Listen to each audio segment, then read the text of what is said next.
ये दुई जन दिव्यांग मौसा हेले बाकी अंचल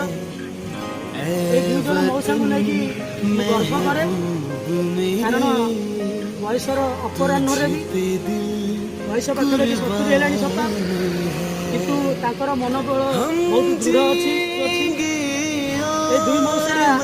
ट्राइसाइकेल चलाई भिक मागती निर्भर करती मौसा नली पापड़ बिस्कुट ये सब व्यवसाय करती मौसा माछ सुखा व्यवसाय करती प्रतिदिन ये ट्राइसाइकेल 30 ରୁ 50 किलोमीटर बाट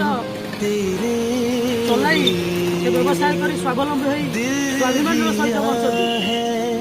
जड़े जड़े स्वाभिमानी दिव्यांग होगी बचती तो बहुत दिन गोटे पुराना साइकेल थिला जोड़ा से व्यवसाय करने योग्य नाला भांगी जाइला तो मत जन आज नुआ साइकेल दिखाई मौसा आप खुशी अच्छा नुआ साइकेल